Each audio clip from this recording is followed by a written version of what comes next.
మహిళా సాధికారత దిశగా ప్రధానమంత్రి నరేంద్ర మోదీ మరో కీలక పథకాన్ని అందుబాటులోకి తెచ్చారు. బీమా సఖి యోజన అనే పథకాన్ని హర్యానాలోని పానిపట్లో జరిగిన కార్యక్రమంలో ప్రధాని ప్రారంభించారు. దేశవ్యాప్తంగా 1,00,000 మందికి పైగా ఈ పథకం ద్వారా ఉపాధి లభించనుంది. 18 నుంచి 70 ఏళ్ల లోపు మహిళలు ఈ పథకం ద్వారా ఎల్ఐసి ఏజెంట్లుగా ఉపాధి పొందుతారు.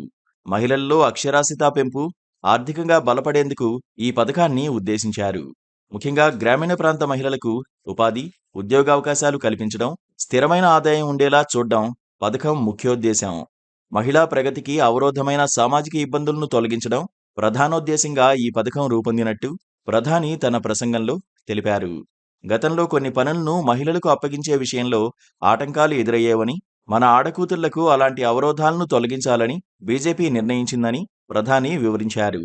ప్రతి రంగంలోనూ మహిళలు రాణించేలా చేసేందుకు కట్టుబడి ఉన్నామని, లింగ సమానత్వం, వివిధ రంగాల్లో మహిళా సాధికారతను మరింత ముందుకు తీసుకువెళ్లేందుకు ఈ పథకాన్ని తీసుకువచ్చామని వెల్లడించారు.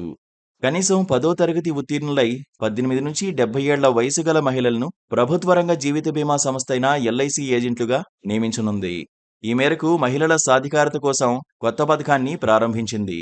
బీమా సఖి యోజనలో చేరేందుకు ఆసక్తి కలిగిన అభ్యర్థులు ఆన్లైన్లో రిజిస్ట్రేషన్ చేసుకోవాల్సి ఉంటుంది. సోమవారం నుంచే ఎల్ఐసి అధికారిక వెబ్సైట్లో దరఖాస్తు ఫామ్లు అందుబాటులో ఉంటాయి. ఈ పథకం తొలి దశలో భాగంగా 35,000 మందిని బీమా సఖులుగా నియమించనున్నారు. అనంతరం దశలవారీగా దేశవ్యాప్తంగా నియామకాలు చేపట్టనున్నారు. ఎంపికైన మహిళలకు ప్రత్యేక శిక్షణ ఇవ్వనున్నారు. ఆర్థిక వ్యవహారాలపై చైతన్యం, బీమాపై అవగాహన కల్పించే ఈ మహిళా ఏజెంట్లకు 3 ఏళ్ల పాటు స్టైఫండ్ కూడా అందజేయనున్నారు. వీరికి తొలి ఏడాదిలో నెలకు 7,000 రూపాయల చొప్పున, రెండో ఏడాదిలో నెలకు 6,000 రూపాయలు, మూడో ఏడాదిలో నెలకు 5,000 రూపాయల చొప్పున స్టైఫండ్ ఇస్తారు.